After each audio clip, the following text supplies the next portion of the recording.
Hello everyone, Darren here, and on today's episode of WotC Academy, we are looking at the 47th, I think, installment of the Map Awareness series. If I said the wrong number, then that doesn't really matter. I'll make sure I have the correct number in the title. Anyway, here we have another Map Awareness series brought to you by Pontiac Pat. I am currently in the process of working on a video to update an older video to incorporate some of the newer features that have been added in the past year. So that's taken a little bit longer than expected, so I needed a little bit of a filler video with that.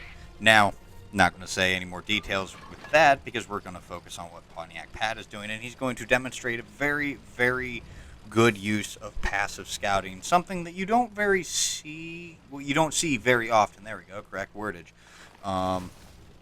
Now, he is in the M41 Bulldog. He is on, I think this is Malinovka Winter, the worst version that I've ever seen, and we have never gotten the original back. I honestly hate the Winter version of this map. I don't care if the river is frozen and it, quote, offers better or more places to maneuver. It literally sends people to the river and not the hill where, oftentimes the objective actually is going to be. And arguably, I think it's the worst version of this map, but we never got the normal version. Anyway, here, he is posted in the traditional light tank spot on this map from the southeastern spawn. It is standard battle, by the way, and as we can see, he's making excellent use of double or multi-bushing. I know that I said this is going to be a passive game, but primarily I would consider this to be passive spotting simply because he's sitting in the same place, and he is, although while shooting, again, sitting in the same location, but making sure that any shot he fires is going to be concealed through the bush mechanic system where, obviously, the more bushes you have between you and the person you're shooting at, the more likely they are not going to spot you.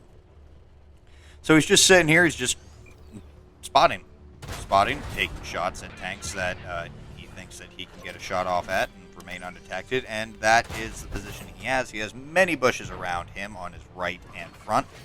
I guess technically it would be his 3 o'clock and his 12 o'clock, and in that range, because that's where most of the enemies probably are going to be. You're not going to see them loiter around in the open off to his 11 o'clock. So that's all he really needs to focus on, is keeping those tanks, keeping those bushes in between him and his opponents there. So he is backed up to the, just continuously backing up. If he thinks that he may be spotted, he can back up more and then fire a shot and then roll back in, check and see. Unfortunately, though, there are tanks close enough that are going to detect him if he gets spotted. Not a whole lot you can really do in that situation if your team or, no one in particular just lets the enemy get that close. But that was a counter-light position for the more active spotting, is to roll up on that ridge in that area. There's more active spotting locations, of course, but that happens to be one of them, to try and get some spot some tanks that are trying to push up the hill from the south spawn. So as we can see, that LHTV, I forget the name of the acronym that is that tank. And again, what he's doing is, as soon as he's spotted, if he can get a shot off, he will, but he will back down, of course, as quickly as he can to avoid taking a shot. And so far, he's done a very good job of that. He's returned to his position here and is now passive spotting until he can get a shot of opportunity. Okay, unfortunately, though, you're not always going to land every shot, but for the most part, his rounds will connect. Now, seeing now that we pretty much have map control, Pat's going to try it and now take the active, aggressive spotting role, and we're going to push up and spot for the teammates that are now pretty much on the enemy base. To get some additional spot assist, he's going to move to the active spotting role. Notice how he is not rolling up into that bush. He actually rolled up behind the bush, about 15 meters behind, so that way it was still not transparent. Got a shot off, and then rolled back in once he was spotted.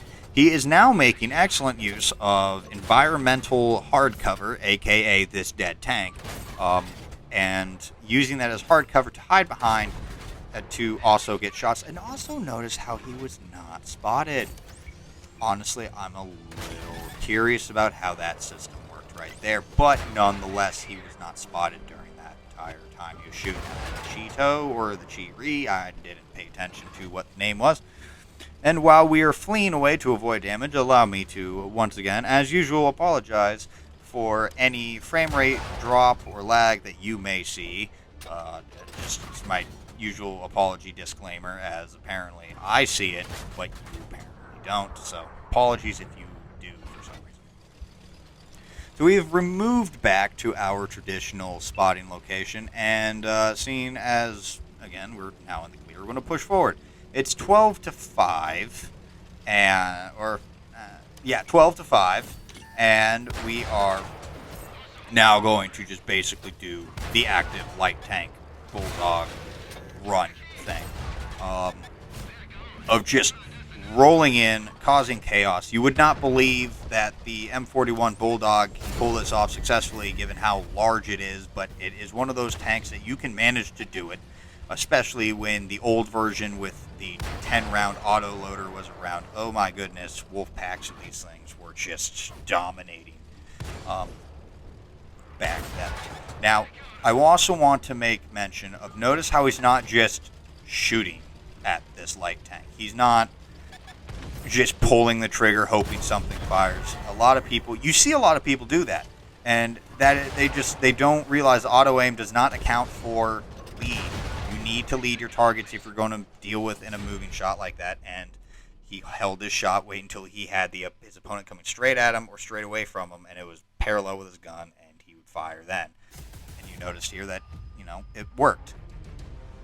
But the game has come to a close. His team has won. He has walked away with 2 kills, 2,696 raw damage, and he's an MVP. I, for some reason, thought that that guy was floating, but his pants just blended with the tank.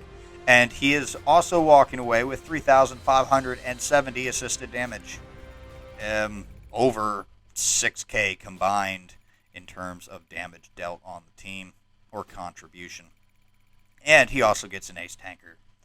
So, once again, I'd like to thank Pontiac Pat for the submission of this while I work on the update video. And if you enjoyed this video, hit that thumbs up. And if you want to see more videos like this one, don't forget to subscribe. But until next time, this has been Darren of WotC Academy.